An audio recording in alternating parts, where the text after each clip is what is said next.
Jason, how are you doing? Good, how you doing? Good. Thank you so much. Thanks for joining the Cristopolis show. I'm really excited to meet with you, to talk with you about your movies, about your process, your inspiration and influences. Then to talk about your podcast, also the Franco Observer, and then from there to go into maybe a little bit deeper into the master, Jess Franco. Sounds good. Yeah. So let's start with your journey in cinema, how you first got started, your early works, those types of things. Well, I started around 2006, somewhere around there. I worked for a guy named Greg Stetchman through Burning Grounds Entertainment. And I used to work at a video store from about 1999 to about 2009. Wow. So I met a lot of cool people working there, different filmmakers and that. And at the time, I ended up buying a Canon XL2 camera. And so I had good equipment. And always, one thing I always say to somebody that's kind of learning and stuff is, if you have equipment and you need other people, that's a good way to start, because you have something that they need and they have something that you need, so you can all kind of work together. Like being in a band, you know, you can't play all the instruments yourself. You got to have drums, and you meet somebody that plays guitar and somebody that sings or plays keyboards or whatever. So I had a really good camera and met somebody that was a semi-professional and had done a few projects already. So I got on board as like a third assistant director, kind of a PA type deal, and worked with him for about 2 or 3 films, and ended up going up the ladder. And by the time the 3rd film, I was about assistant director, and he was kind of going through some things, and I kind of stepped into the director's seat. And then after that, took some of the crew from there and said, hey, we know what we're doing, let's all get together and make our own films. So then I started my own company, Desperate Visions Productions, in 2007, and started first, I did a room called 412 for Greg and Burning Ground, and that's included on the volume 1 of my short films Blu-ray that I have coming out. And then my first official film through Desperate Visions was The Last Road to Hell. Got it.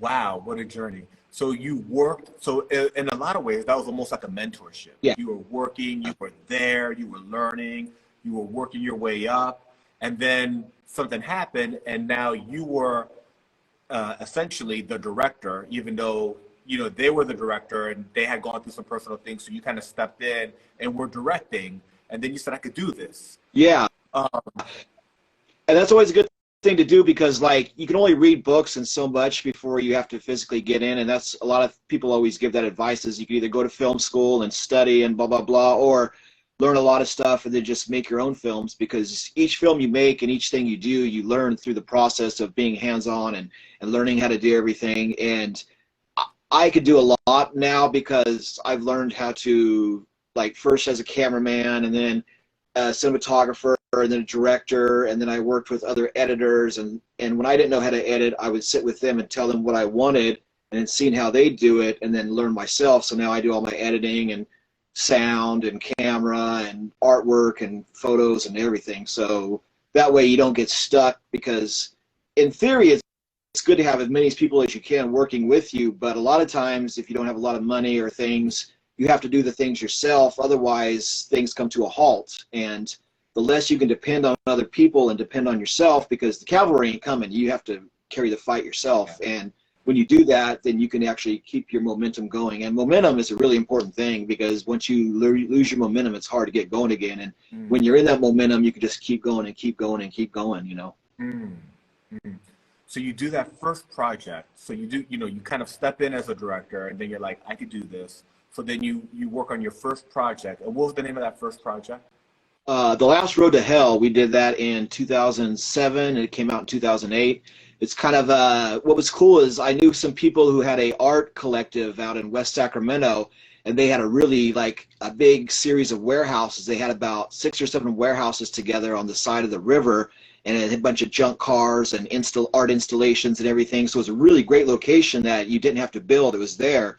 And I ended up just hanging out there for a while and partying with them and stuff, and then saw it and was like, okay, we can use this for this and this for that. And then you bring your crew in and shoot around those things that are already there, and it adds a lot of production value for free to your film, because I shoot a lot indoors outdoors and stuff, but the more you can shoot outdoors and in cool things, it's very pleasing to the eye. And if something's a little slow, people look at everything around you. You know, it's just same with movies nowadays. If there's somebody's jumping out of an airplane or something, is more exciting than people just standing by the side of the road talking. You know, but yeah, The Last Road to Hell is basically a story about 4 or 5 groups of people that converge on a warehouse. You have people that are kidnappers, people that are into torture, a guy that's trying to bring demons from the other world into Earth, and you have all these people, and they all converge, and then things start going awry, and death happens, and destruction, and demons, and machine guns, and all this crazy, crazy stuff.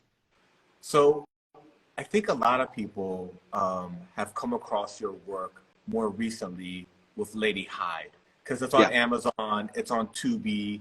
We've got social media now. I think you've been directing since before social media was that big of a deal, right? Big time. How many early works, how many short films did you do before? Lady Hyde, was Lady Hyde your first full feature? No, my first full feature was Sukiban Octopus Pot in 2008. I started with a short film, Last Road to Hell, and then my second film was a feature. I've done about 17 films, and I've done about 8 shorts and 8 features, so I'm about half and half. Oh, wow. That's awesome. I can't wait to, because see, I've seen Lady Hyde, and then I've gone through and done research on you online and seen beautiful artwork for all these different shorts and different things. Yesterday I ordered, you recently, this is kind of like the shameless plug moment.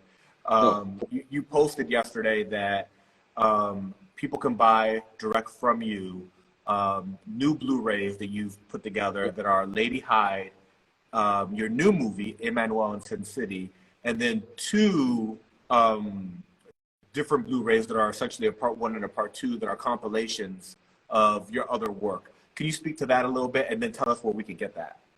Yeah, well, this first one here is the short films. It's the short films of Jason Rudy Volume 1, and it's got Room 412 from 2007, my first film, and that's 33 minutes long. Then we got The Last Road to Hell, which is 43 minutes long from 2008, and then Chump Change from 2010, which is still my favorite movie of all the films I've done. I love that movie so much.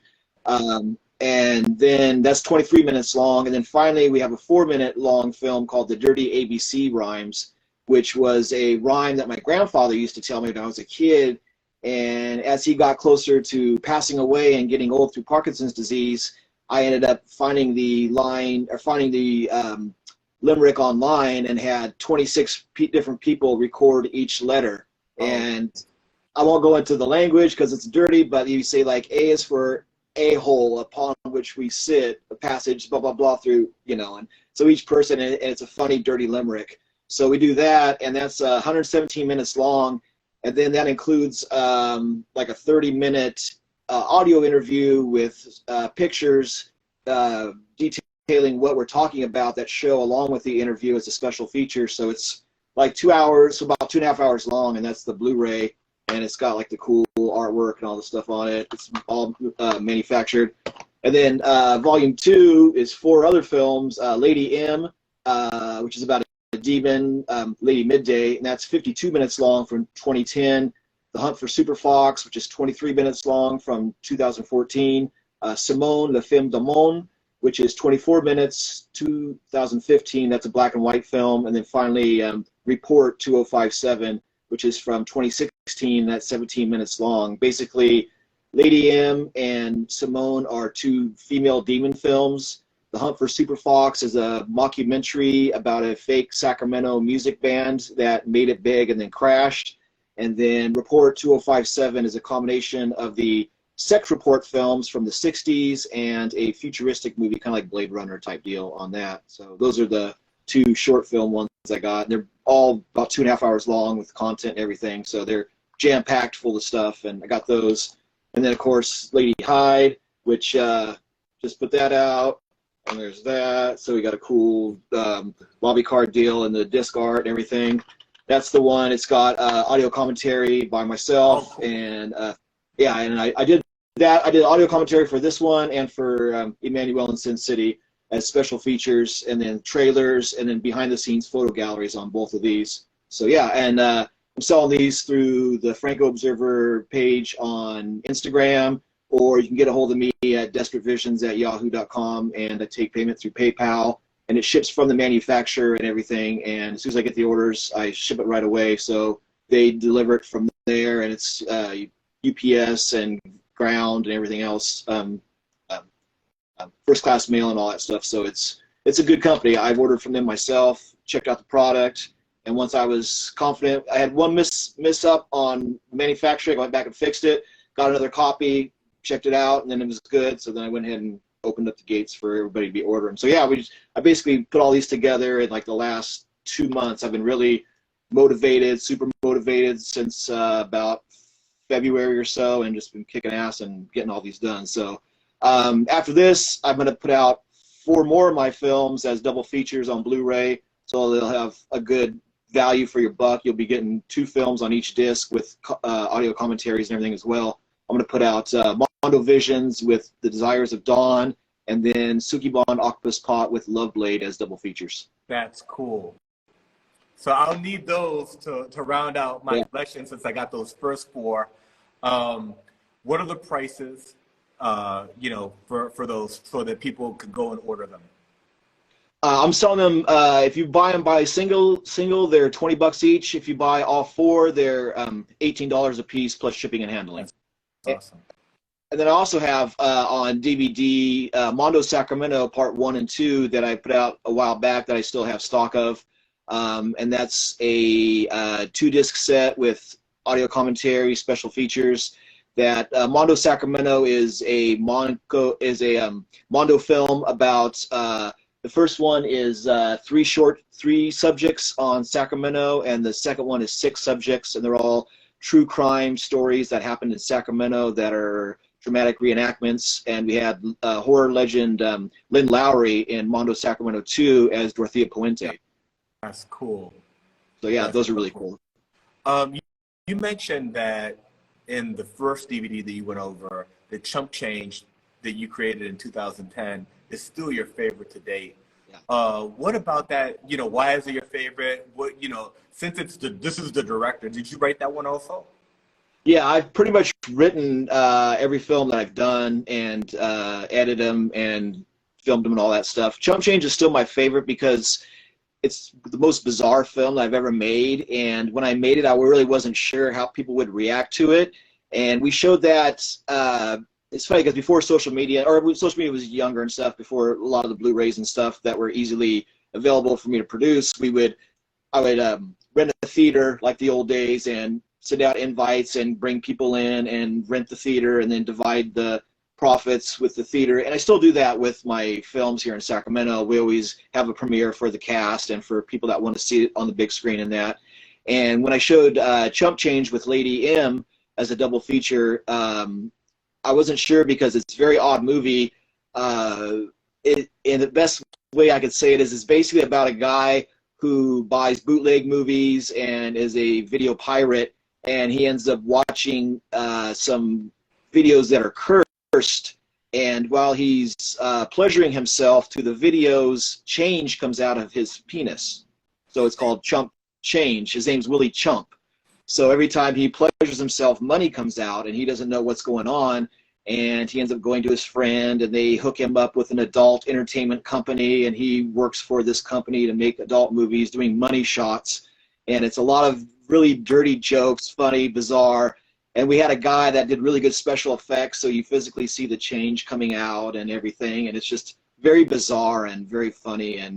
And so I was very nervous when that came out. I think people were like, what the hell? But I've had more women that like that film and laugh and say, this is the funniest thing I've seen, and really enjoy it. And I was like, good. The guys are kind of like, what the hell? But women just think it's the craziest thing. It seems like an awesome, you remember like those movies that used to come on, I forgot what it was, like TNT or whatever, at 1 in the morning, and it's like, you've got, whatever your drink of choice, and you're just late at night, you're kind of hanging out, and it comes on, you're like, what is this? It seems like a great movie. Especially if you don't know what it's about, and that like hits you kind of like unexpectedly without knowing the storyline. That's a lot of fun.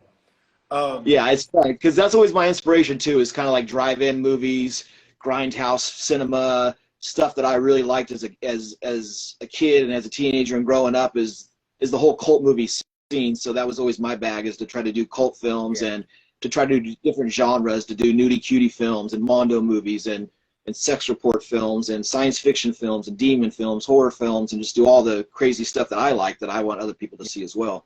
Yeah. Yeah, you mentioned, so you basically, you worked at a video store for 10 years. Yeah. And in that period of time, I mean, you're becoming knowledgeable about, you know, all of the mainstream stuff, but also obscure films, right? Prior to working in the video store, were you already really into, you know, genre films like from Europe, exploitation films? Had you already discovered them, or did you discover them when you worked at the video store? Yeah, pretty much. I mean, as a kid, I always liked horror films. That was the first thing I got into, and of course comedies and that. Like as a kid, I liked Frankenstein and King Kong and Bride of Frankenstein and all that. And then as like I got a VCR when I was like about 10 years old, and got Blade Runner and those type of movies and dug those. And then as a teenager, I got into John Waters and Russ Meyer and all those things when I was about 15, 16, and a Rocky Horror Picture Show. That was a big gateway to me, is because back in the early 90s, there were still midnight movies that were playing. Yeah. And you on one screen would be Rocky Horror, and the other one would be like Pink Floyd The Wall or Flesh Gordon or older, you know, a Basket Case and those type of movies. So I'd already liked a lot of those in my teen years. So by the time I worked at the video store, I'd be like in my late 20s at that time.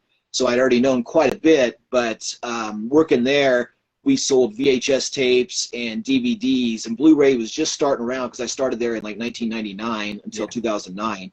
So things were changing over. So a lot of old video stores, video rental places were going out of business, so we would buy their stock and then sell, because we would sell things. They're not rent. So it wasn't and so like I a Blockbuster. It wasn't like one of the main, it was like a smaller. Yeah, it was called Video Clearance Center, and we had 3 stores in the Sacramento area, and we were like a big place, you know, Video Clearance Center, like as the title is. It was a big, I mean, we had thousands and thousands and thousands of movies, and we had a big X-rated cool as well. Oh yeah, what a dream job. Yeah, it's still the best job I ever had. I mean, I made more money in other things, but that was just the funnest job because I met so many cool people there.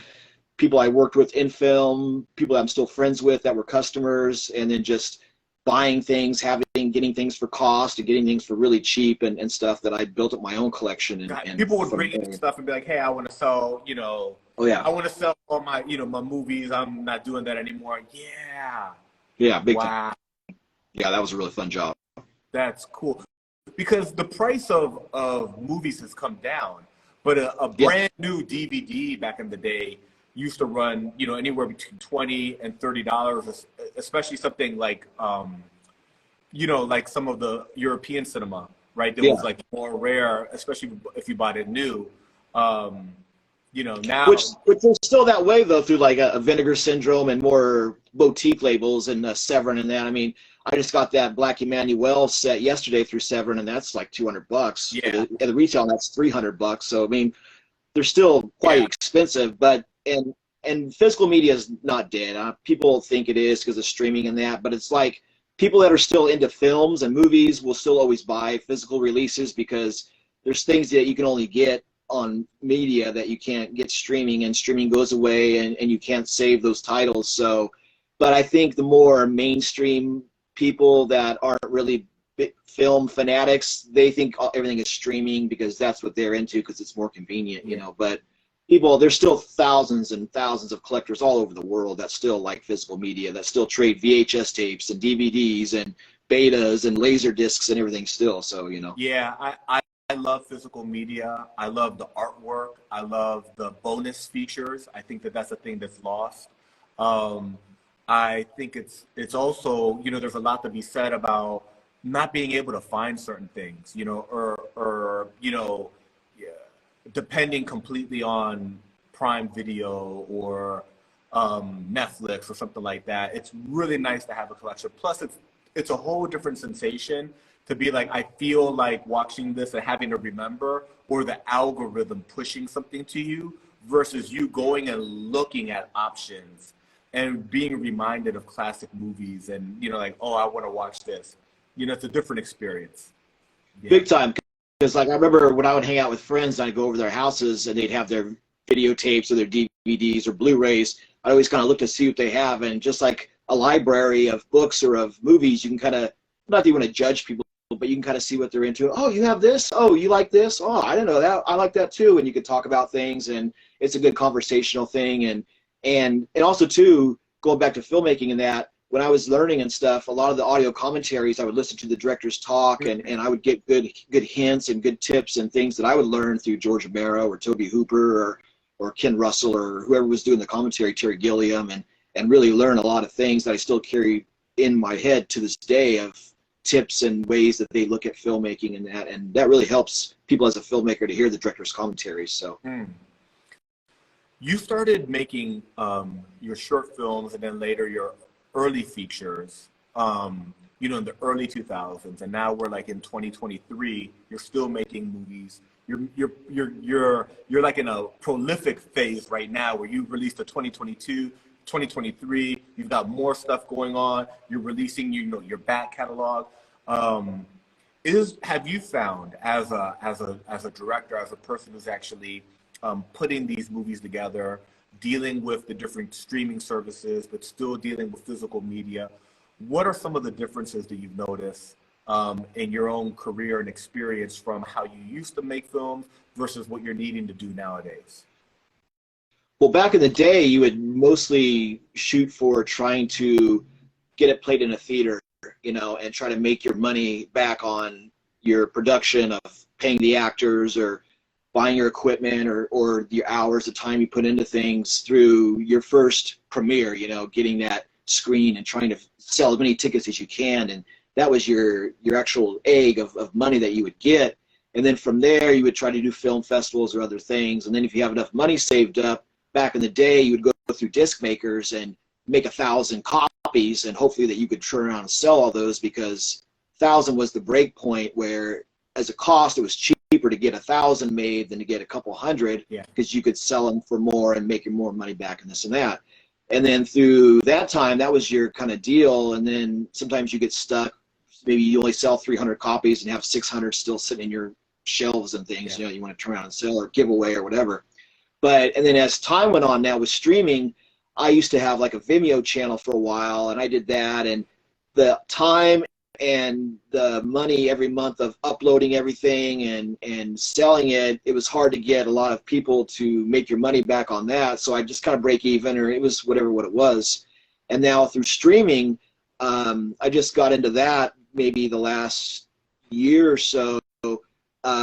Through Film Hub was the company a guy turned me on to, and they're kind of like the middleman where you basically upload your stuff to them, and then from there you have to have all your closed captioning, which you could do it yourself, which I did, and it wasn't right. Then I had to hire another company to do that, so that's a couple $100. And so by the time, just like anything, you have to almost invest in yourself and put up a little chunk of money, and then hopefully it sells, And through Lady Hyde, I did well because Tubi was the best paying of the bunch. And of course, your first month is everybody that's going to watch it usually watches it the first month, and then every month after that, it does go down in price or in viewers, unless you really promote it or you get more people that hear it or something happens or whatever.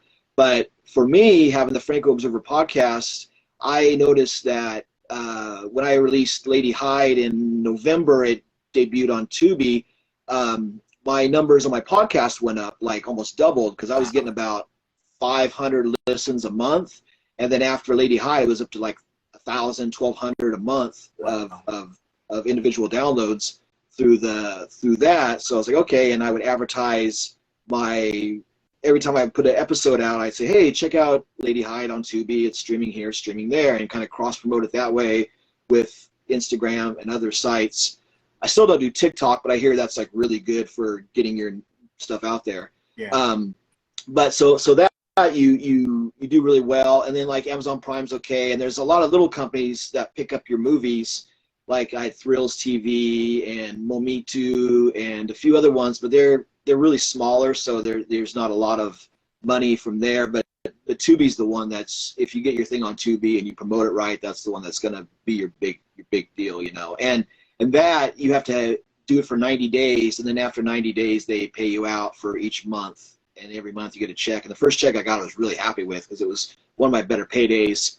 And I was like, wow, I could actually live on this for a little while and stuff. And it's Like, really nice. Money. Yeah, I'm finally professional, Awesome. So that was really cool. And then, so that's basically what you want to do. But then, like, for example, I did the same thing with Emanuelle in Sin City, but they didn't take it. They declined it. And I think because of content, because of the sex and violence in it. So I was like, okay, and that made me be really aggressive making these Blu-rays because I'm like, wow, now this movie's banned from Tubi.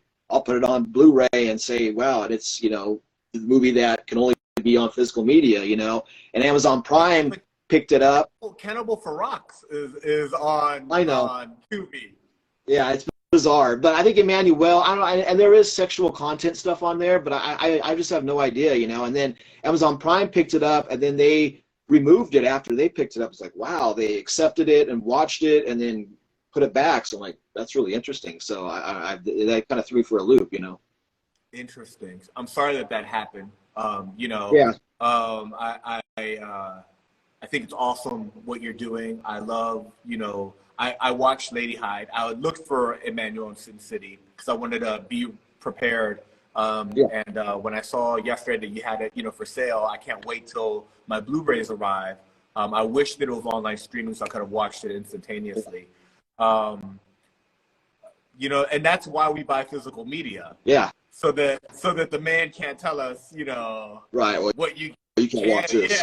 Yeah, you're not old enough for this. I'm like, yeah, I think I am. But so that's really interesting. So Film Hub was the way to go, and that's what got it on there. And then Tubi was kind of like the best paying site where people were actually watching, indie movies in this vein. But there are some limitations, I guess, for your next film that you send to Film Hub. I guess you'll maybe be mindful of, and that's where you have to find a balance between creative control and actually having it on a major distribution platform. So I guess there's some lessons learned from Emanuelle in Sin City as to like, okay, what's the boundary as to you'll let it on the platform, but I can do my art. Yeah. Right. So that's kind of like interesting. There's some other indie filmmakers that I follow and I'm fond of their work and also kind of exploitation in black cinema and kind of like hip hop genre movies and other exploitation films.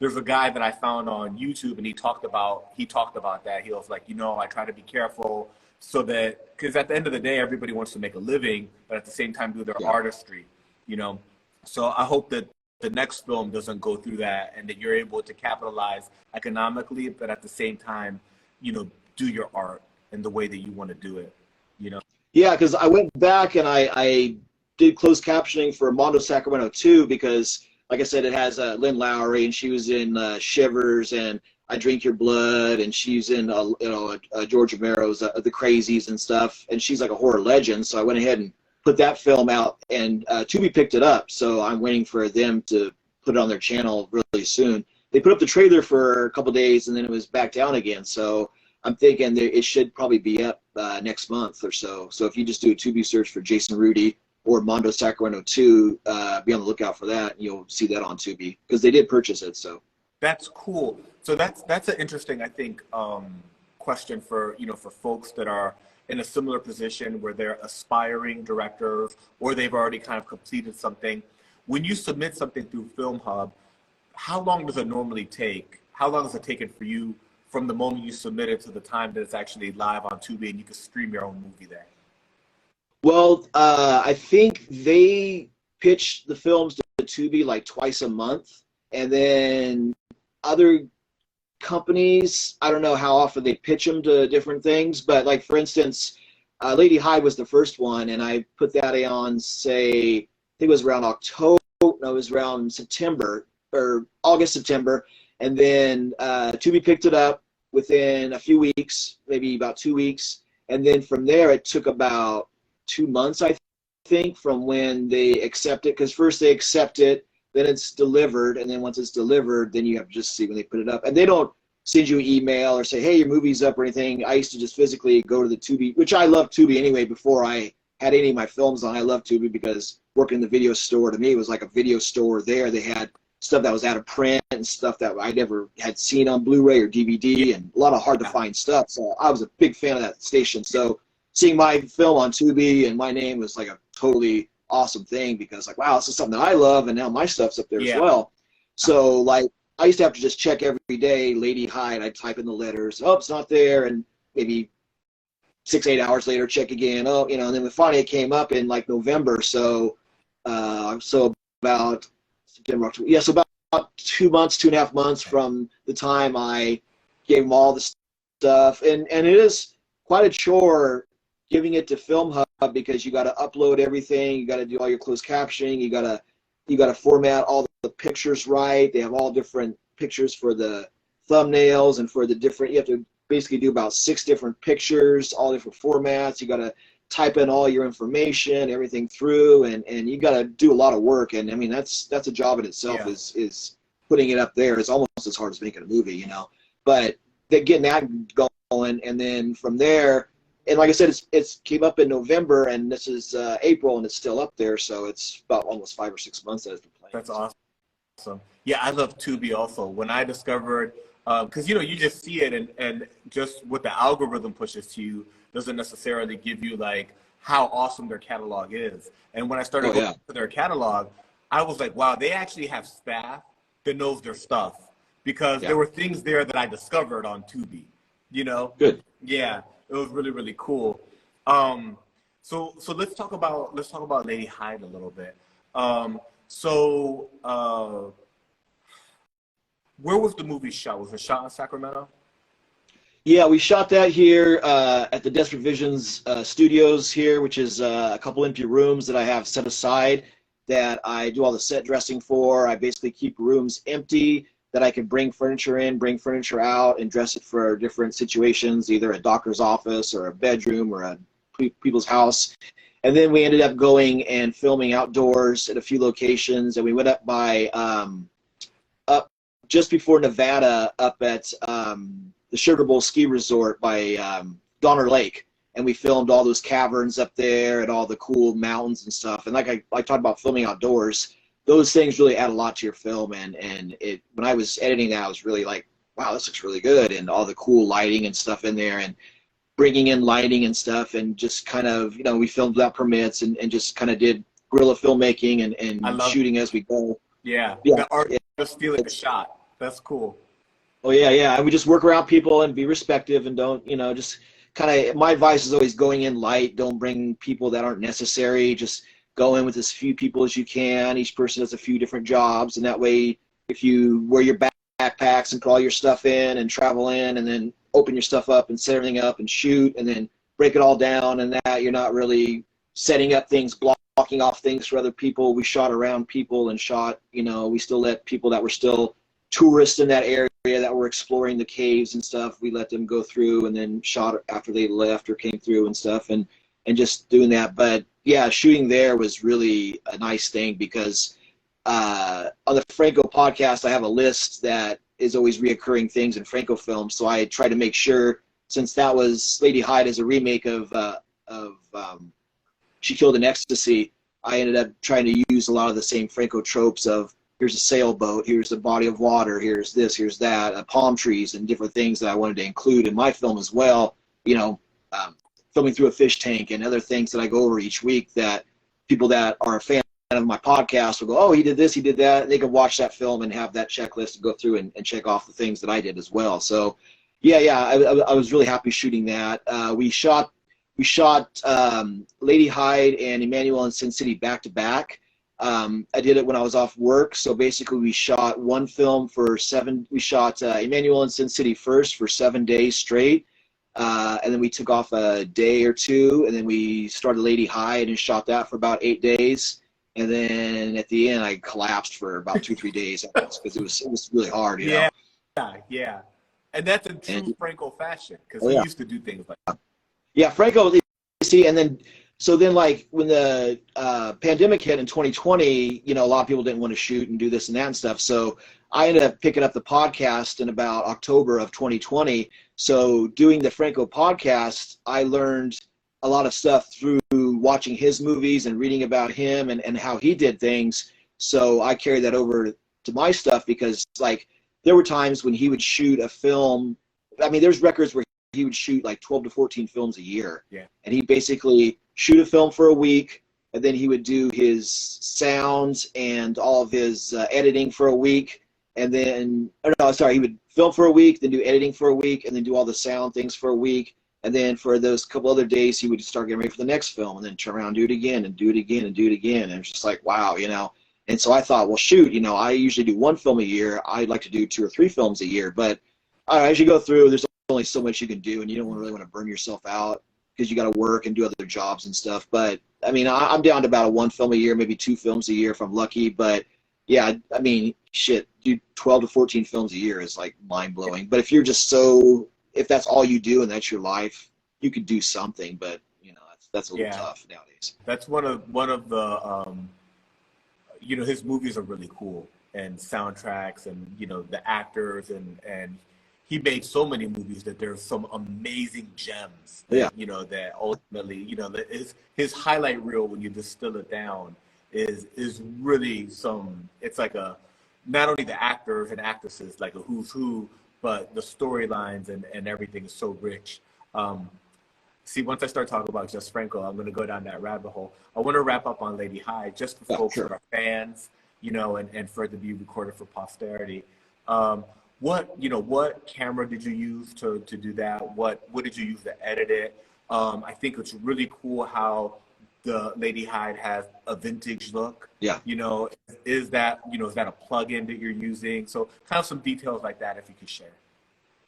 I shot, because when I was, during the pandemic and all that, I worked for a job. I kind of worked for a state job that I really didn't like. I did it for about 2.5 years. And so I ended up going, okay, well, if I'm going to stay in this job, I'm going to buy something really good out of it. If I'm torturing myself, I'm going to do good. So I bought a DaVinci Blackmagic camera, a pocket cinema camera, and that was $2,000 or $3,000, something like that. And it comes with DaVinci Resolve editing software. So I used that Blackmagic Design pocket cinema camera to shoot this, and end up buying different lenses and different things to get certain looks. And then I edited that on the DaVinci Pro, or the DaVinci Resolve Pro editing software, and which was interesting because I always shot with Canon XL2 and shot through other digital cameras and edited on Sony Vegas for all my other films. And so I had to learn this new software, and that's what maybe took me a little bit longer because I had to kind of learn all the new features on this new editing software. So a lot of the look of that, like I mentioned before, I'm always into the old drive-in movies and stuff. So I try to put the lines in there and the pops so and cool. and during reel changes, you know. Yeah, and those aren't really anything you can. I mean, there is some presets I've learned later on, but a lot of that stuff I physically build myself as I go through. And I want 1 line here, 3 lines here, and I change the thickness of the lines and the timing of them and all that other stuff. So I physically do that myself and put them in certain sections and that. And then I go through and first I edit all together, and then I'll color correct it and do all the coloring I want and the different designs and different,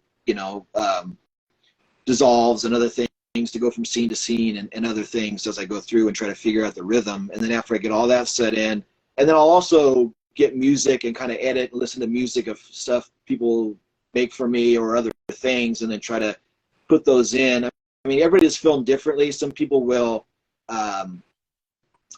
try to edit a certain scene along with that certain time frame of music, but I try to usually put the music in where I think it fits, and then go in or out of that tune from there.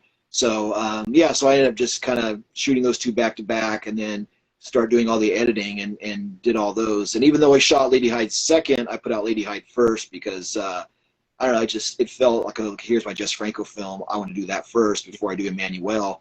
And which was good for me because Emanuelle in Sin City, they put out the Emanuelle box set and all the other Emanuelle stuff. Now people are talking about Emanuelle again, so it's more of a fresher title. So I think in the long run, it came out in the right order. it wound up being serendipitous the way Yeah. the Emanuelle box set was coming, and you've got Emanuelle. Thank you for sharing all that. That's really cool. And I thought it was cool how you had the same actress Yeah. in Lady Hyde and in Emanuelle in Sin City. Very, again, Franco, how he would do with Lena Romay and his earlier muse, Soledad, I can't remember her last name. Soledad Yeah, Miranda. Soledad Miranda. That I like that a lot. I'm looking forward to watching Emanuelle in Sin City. You hinted that there's going to be another film that you're working on. Is the same actress in that one also?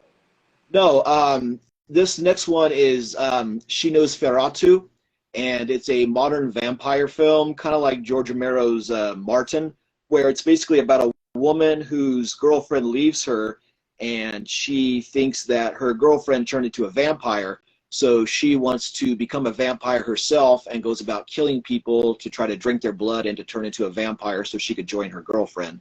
And that features Jessica Dardarian in the lead, and she was in the last two films as well. She had a smaller part in Lady Hyde. She was one of the doctors that was killed by Lady Hyde, and she's also in Emanuelle in Sin City as one of the bad guys in that.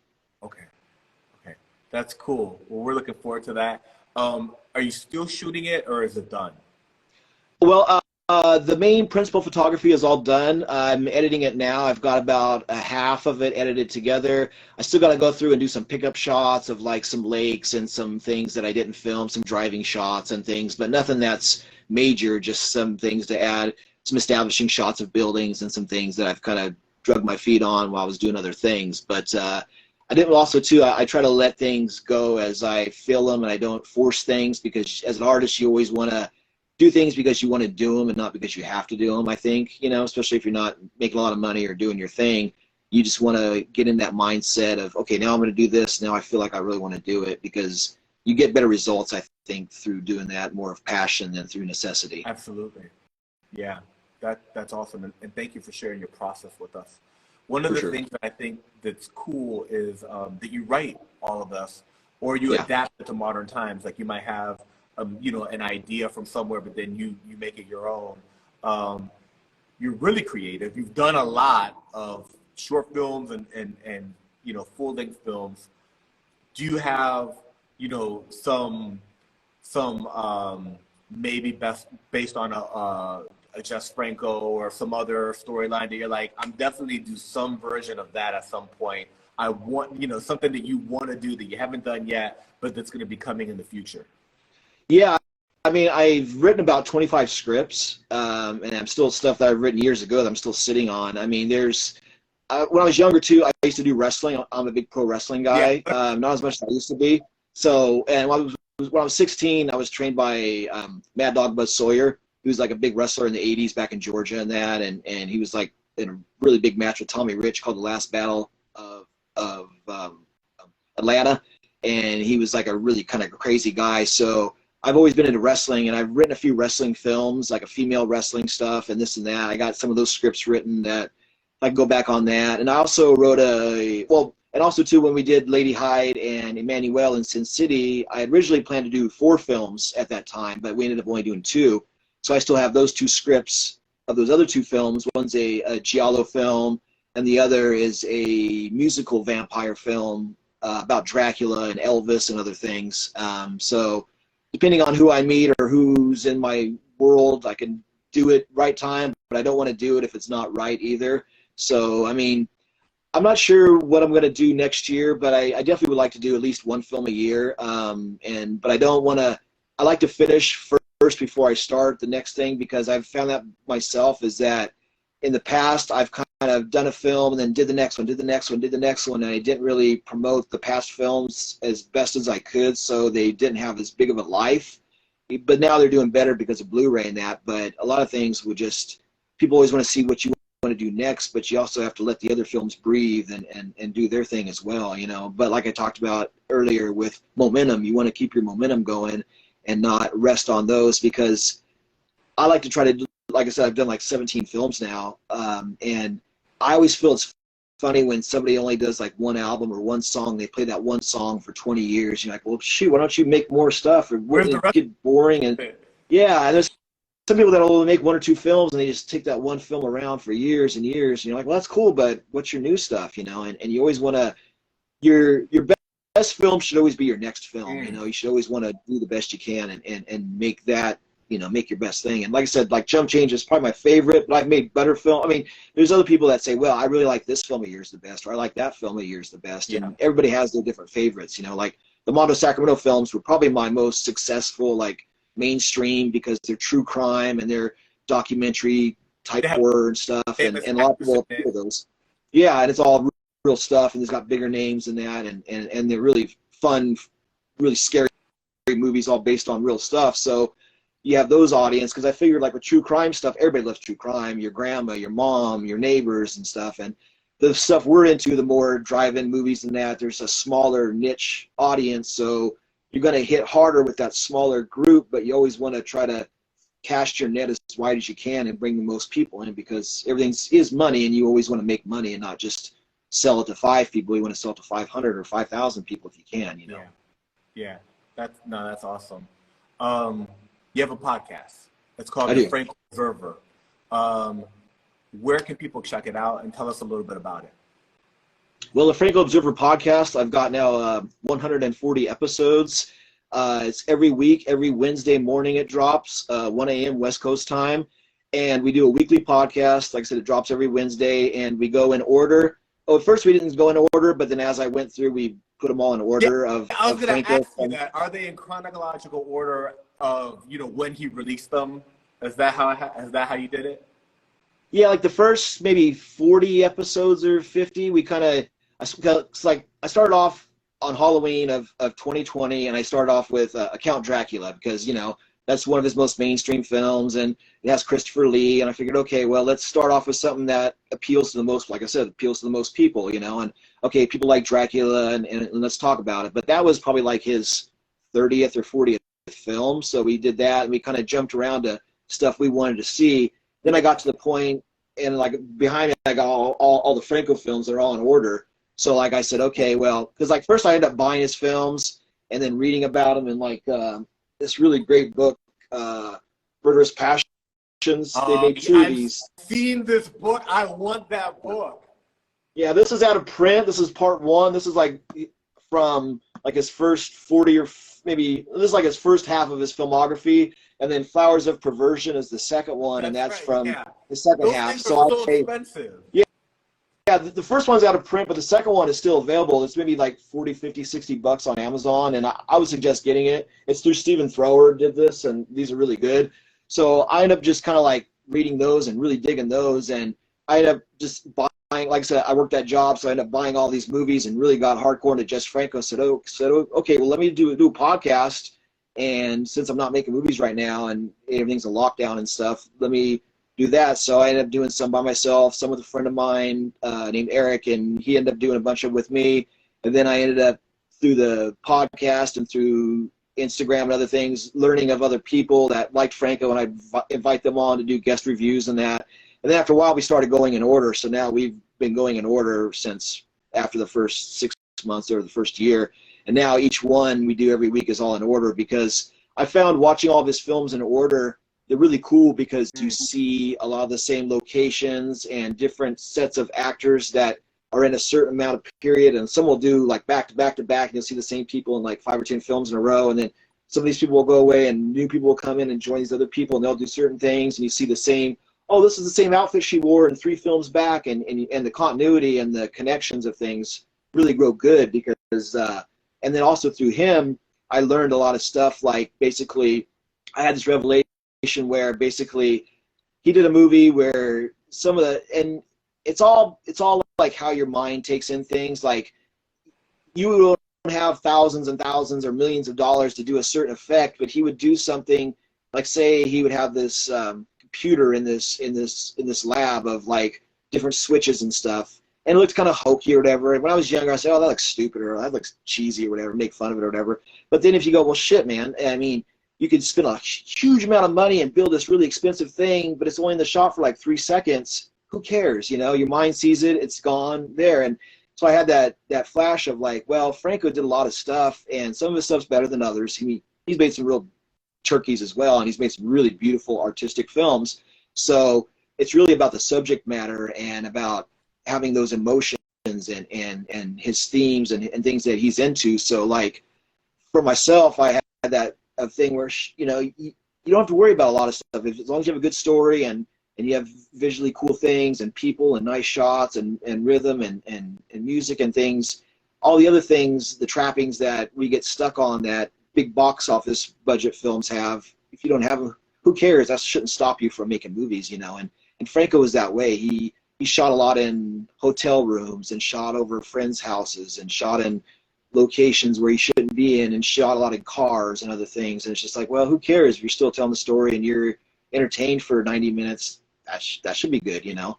So yeah, so I ended up just doing that podcast and learning a lot from watching his films and researching them and seeing his techniques and tricks he did and his mindset and all that. And he was really a huge inspiration for me. Yeah, no, I love his movies. Just to make sure, you know, anybody who comes across this or anybody listening, so that they have full context. We're talking about Jess Franco, also known as Jesus Franco, and he's a Spanish filmmaker from the 60s, 70s, made movies into the 80s, I think maybe the 90s, yeah. You know, so he was very, very old. And he made, I believe, very close to or over 200 films. It's hard to like know exactly how many films he made because some films were re-released and re-edited and different names and titles. But he was very prolific. He made a lot of movies in the exploitation genres, whether it be horror or more adult films with sexuality and everything in between. He was a master of the craft. He's kind of like your favorite director's favorite director. I've seen shots of his, you know, that have been borrowed or that have influenced Tarantino, Robert Rodriguez, some of the biggest directors of today.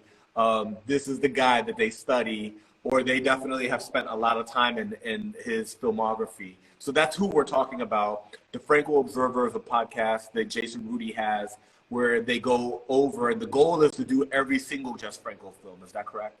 Pretty much, yeah. I mean, I count about 174 films because, like you had said, there's a few films, like, say, A Female Vampire, where there's 2 or 3 versions of that. One has X-rated insert shots, or they took out the nudity and put in more blood and put it to a different market and it was called something else. So, I mean, technically that one film is 3 films, but we still count it as one.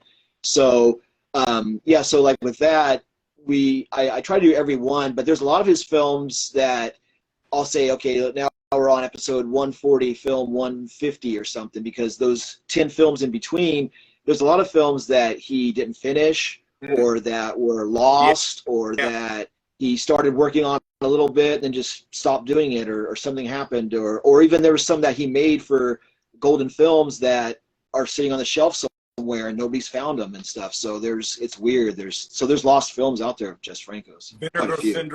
Vinegar Syndrome, The Deep Pockets, get in touch, find those, release those unknown Jess Franco films. That would be so cool. Yeah, and the Franco Observer podcast, we're on all major listening platforms.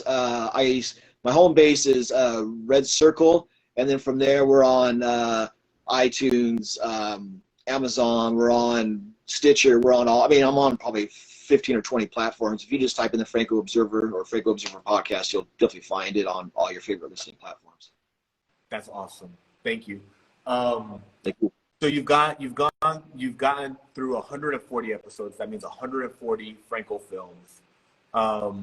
Yeah, well, about 150, but we physically watched 140. That is spectacular because I love Jess Franco. I have a pretty good collection, but I've done about 40, but that's more than most people I know. So there's definitely no shame in saying, oh, I've only seen 20 or 30, because that's 15 or 20 more than a lot of people have seen. So yeah, you know. Given that you've gone through, I don't know, what is it, probably like 70% or more of this filmography at this point, maybe even more. If you're counting 170 plus and you've made it to about 150, you're almost there. You're like at 85%. Yeah. can you name maybe some of your favorites? 3, 4, 5 films that you're like, you know, somebody listening to this, and we're talking about Jess Franco, his influence and inspiration to you as a writer and director. I love Jess Franco. I'm gonna go watch your movies and Jess Franco movies when we're done here. Cool. Can you name a few that you're a big fan of? You're like, look, if you needed a Jess Franco starter kit, I'd recommend start with these. These are some of his, you know, some of his hits. Yeah, I'd say the one that got me like a huge Franco fan would be A Virgin Among the Living Dead. This is a really good film. Basically, Soledad Miranda, who we talked about, she was his muse, and she's in Dracula, she's in She Killed in Ecstasy, she's in Vampiros Lesbos, she's in Nightmares Come at Night, and The Devil Came from Azkaban, and a few. So basically, she did about 6 or 7 films with Franco, and she was really amazing, and she was beautiful. one of the ones. She was a knockout. She was gorgeous, and the thing I like about her is she's so natural, where like when she killed people, she just had this extra, you're like, whoa, she would really get into it and maybe go a little too far. And as a filmmaker, I really fell in love with her, and I'm still obsessed with her. And so is so many people. She's so amazing. So like with her, it was a really big thing. And then when she's getting ready to sign a contract to do a bunch more Franco films, she was in a car wreck with her husband, and they were she was killed, but her husband walked out without a scratch. Wow. And so basically that put Franco in like this really weird mindset. So as I've done the podcast, I've learned all this. So it's interesting to watch the films he did after she died. Mm-hmm. So about for the 10 or 15 films after she died, he was kind of in a state. And if you know that what happened and watch the films, you can see things that he's trying to process himself, the grief of losing her, and films that she was supposed to star in, and then you see, oh, she was supposed to be in this movie, and the lady playing her kind of looks like her, and oh, this is where Soledad Miranda was supposed to be and stuff. So with A Virgin Among the Living Dead, it's basically a story about a woman who goes to her ancestors' house, and she's there to collect an inheritance, and there's people there that you don't know if they're alive or dead, and it's basically a meditation about death and about acceptance of death and that. So that was almost his way of cleansing himself through the passing of her and what he did to kind of get over her. So it's a really beautiful film, and it's shot really well. It's bizarre. There's a lot of beauty in it. There's scary things. It's very lyrical, and it's all about loss and how to get over loss and meditation on death, you know. And so when I watched that, I was like, wow, this guy's really good, man. And it really is very lyrical and very beautiful. So like that would be one that I'd really, really recommend. And then another one that's almost that same subject is The Other Side of the Mirror. That's The Other Side of the Mirror. That was just put out recently through Mondo Macabro, and that's this film right here. And it's really, really good. It's basically about this woman who was supposed to get married, and her father didn't want her to get married, and on her wedding day, her father kills himself, and she walks in and sees him hanging dead. Whoa. And so it really traumatizes her, and then for the rest of her days after that, she drops kind of back into society and plays piano in a jazz bar and that, and she can never have a fulfilling relationship after that because she's always seeing her dead father in mirrors and in the reflection and stuff. So that's the other side of the mirror is death. Mm-hmm. So it's things on the other side of the mirror. And so it's a very adult kind of story about a person dealing with grief and how they go through those things and this and that and stuff. So like those two are just really beautiful, awesome movies. Of course, nudity and all the other stuff in them, but they're just really great, lyrical, beautiful films, you know. That's why these companies put them out, you know. Yeah.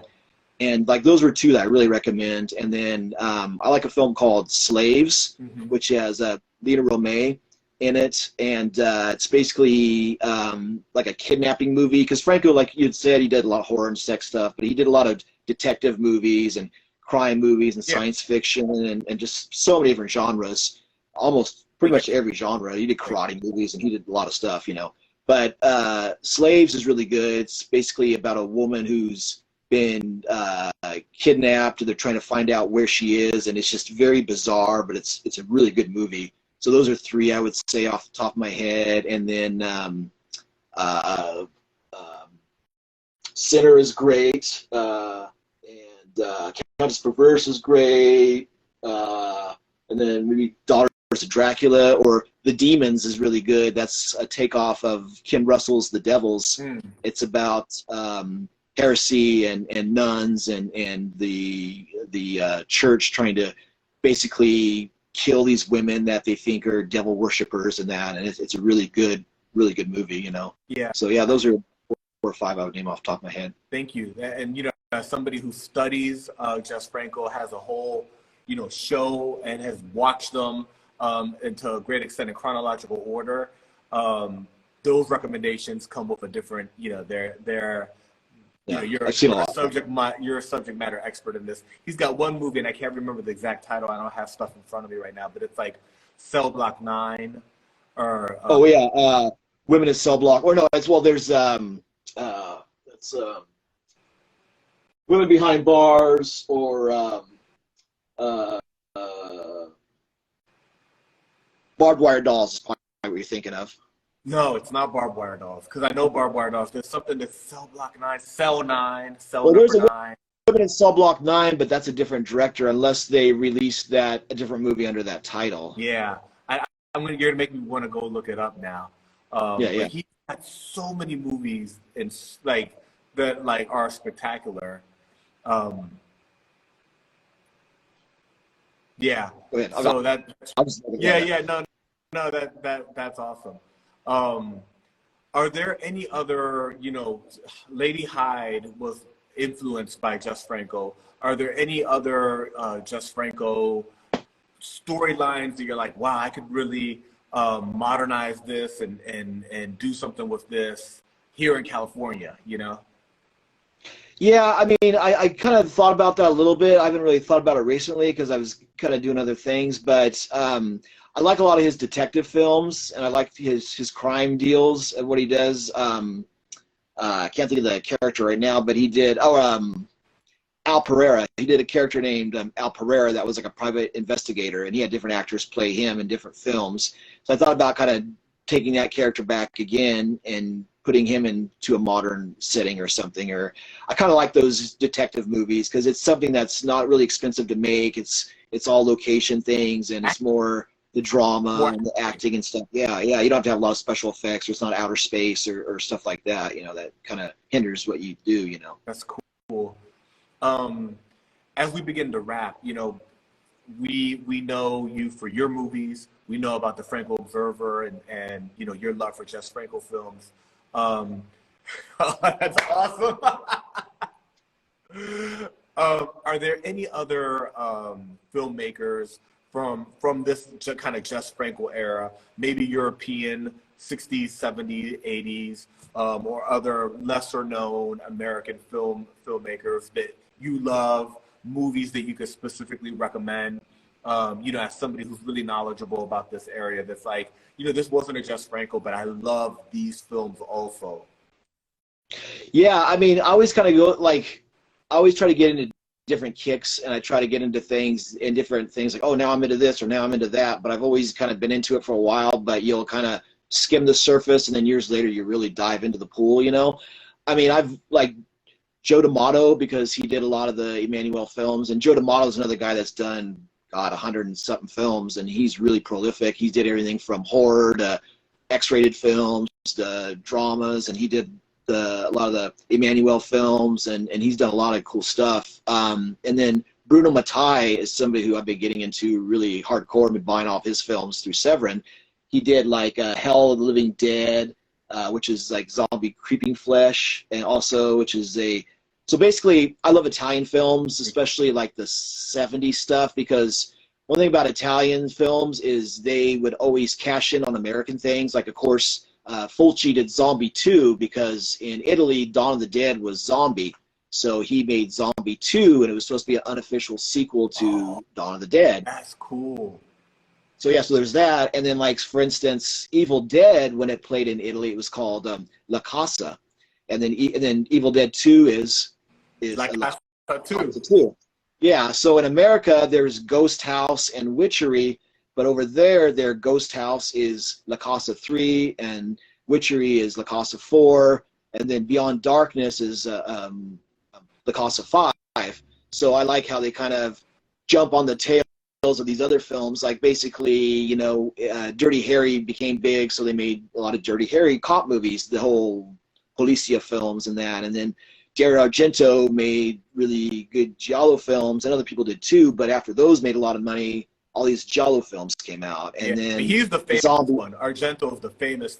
Like he's the one that kind of blew it up, big time. Yeah, yeah. But there's ones before him and a lot after him as well. And then Apocalypse Now is big, so they made a lot of jungle movies with that type of setting. And then so like Bruno Mattei was the same type of dude. He did Strike Commando 2. Which are out through Severin, and I believe we're on Tubi. And him I love a lot because he would physically watch movies and then just write down what they were doing and then make his own thing. And they're like, you really can't do that. Yeah, that's copying, you know, right here. Steal like an artist. Yeah, he connect that. Yeah, and make it his own. Yeah, and basically there is very few things that are totally original. Everything you could trace back to something else, and that's one thing you have to get over is, you know, everything from music to art to films or whatever. So like Strike Commando is like the Rambo movies. He basically took the Rambo missing in action type films and then did the Italian spin on them, and they're fucking amazing because they're so fun and they're cheesy dialogue and they're really exciting. And those are the movies where I go, yeah, and I get excited. I was like, wow, I haven't yelled in a movie or jumped around and got excited in that. And like he did Strike Commando 2, Born to Fight, Cop Game. He even did a movie called Cruel Jaws, which over there they called it Jaws 5 and made it as an unofficial Jaws film, you know. And so he did his own Jaws movie, like giant shark stuff. And so I really love the Italian cinema, that because there's a lot of films that we like, you know, Close Encounters, Jaws, Dirty Harry, Apocalypse Now, and that. So if you like those movies, you can find 4 or 5 other movies that copied that and have their own creative things off of those. So it's a really cool thing, and you'll discover a lot of cool directors from there, especially through a Letterboxd. I've went through there and cool. looked at one actor and seen this actors in all these other films and look at those films and that. And like I learned of a film called The Man with Two Left, or Face with Two Left Feet, I think it was, and it was basically a ripoff of Saturday Night Fever, where it was a John Travolta exploitation film where the guy looked like John Travolta. They had him dressed in a Saturday Night Fever outfit, and people even say, wow, you're John Travolta, and all this stuff in there, and you're like, how could you get away with that? And and that's on YouTube, and that's just so funny. It's bizarre. Yeah. I love discovering movies, man. Yeah. It's so cool that it never ends. Never ends. It never. And like, yeah, and I'm almost 50, and I've been into this for 40 years. I'm still learning stuff every day. Like, I've never heard of that movie. It was made 40 years ago or 30 years ago. I'm like, wow, you know. And when you expand, Letterboxd is really cool. When you expand out into European cinema, Turkish cinema, you know, Latin America less, but still there's some jewels in there. Asian cinema, and the spin-offs, and they've got a lot of amazing original stuff. But what's really fun is an American movie, then they made their own version of something. It's so much fun. Which is smart, because with copying the American things and putting your own thing on top of them, you use those to attract people that look for those things because they're familiar, and people are always unsure.